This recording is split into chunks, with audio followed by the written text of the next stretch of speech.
Is Parian named after a priest? Willing to wait? I'll answer that question later. But first, solisata. What to do here? Whoa, are they for real? Well, of course these icons aren't moving, but they're helping us look back to our past. Relive history when you get to visit the Heritage of Cebu monument located at the once known Parian, downtown Plaza, Cebu. With a mix of cement, iron, and steel, this symbolic structure portrays a picture of Cebu's rich history. From the conversion of Cebuanos to Christianity, the veneration of the child Jesus, the Battle of Mactan, down to the commemoration of the Philippines' second saint, Saint Pedro Calungsod, Dr. Strange needs no time-traveling technique just to appreciate all of the things here, and only here in Parian.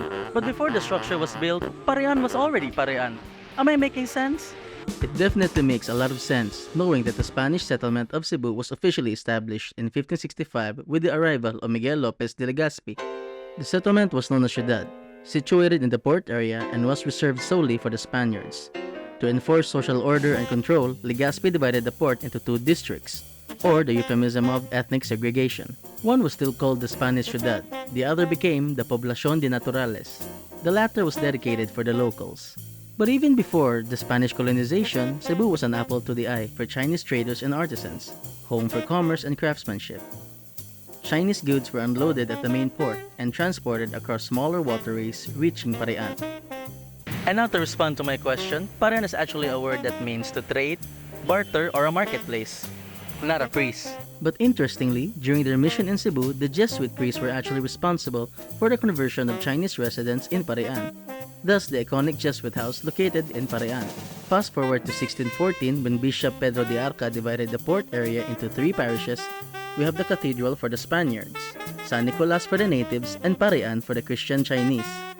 Yes, there was a church in Parian dedicated to San Juan Bautista, but it was demolished in 1878. Now you see, now you don't. The church stones were later used to build Museo Sugbo. What is standing now is the San Juan Bautista Chapel. Moving forward, the 1898 Cebuano uprising led to a fight for control.